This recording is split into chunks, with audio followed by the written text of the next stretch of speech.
Médecins Sans Frontières was born from the breaking of a silence.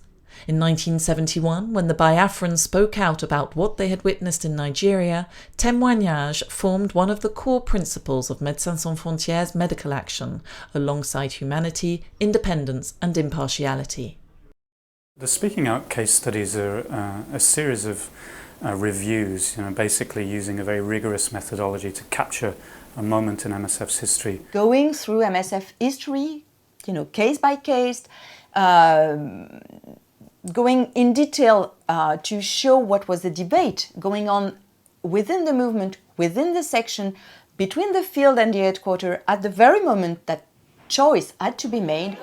The case studies include watershed moments such as Ethiopia, Rwanda and Chechnya.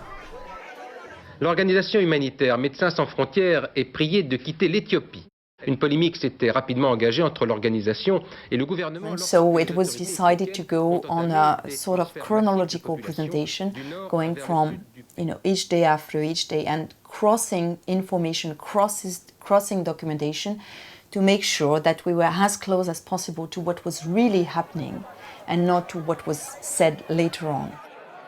Pour la première fois ce matin à Paris, l'organisation humanitaire Médecins Sans Frontières demande carrément une intervention armée. Il est logique d'appeler à ce qu'il y ait une force armée qui agisse là pour arrêter le massacre, parce que l'humanitaire ne peut rien faire dans ce domaine. It's essential that we capture, what were the choices that we were faced with, what were the outcomes from making those choices to speak out under very, very difficult circumstances, and what inherently then can we learn from the choices that we made in those kinds of projects in those moments in history that may be very, very valuable learning points for us. I appeal here today to His Excellency, the Ambassador of Russia, and through him to President Yeltsin, to stop the bombing of defenseless civilians in Chechnya. Initially, the Speaking Out case studies were available only to the movement, but with growing interest from the public and academics and humanitarian workers outside of MSF, the introductions and timelines were posted online. So there's a range of interviews with internal and external stakeholders, a very, very rich tapestry of information that can be tapped into. Now our growing culture of transparency has culminated in the decision to make all of these studies publicly available in full. This has only become possible after a long process of recontacting the original interviewees seeking their permission.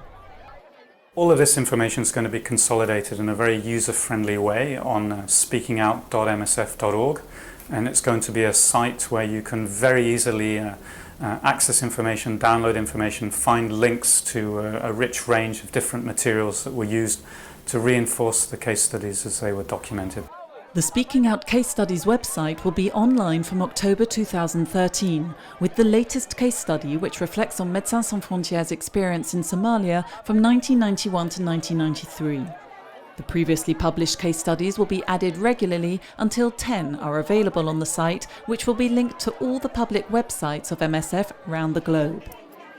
By releasing the record of its dilemmas publicly, the project aims to increase MSF's accountability and share the knowledge and experience of Médecins Sans Frontières' Speaking Out history for the benefit of anyone interested in learning more about humanitarian action.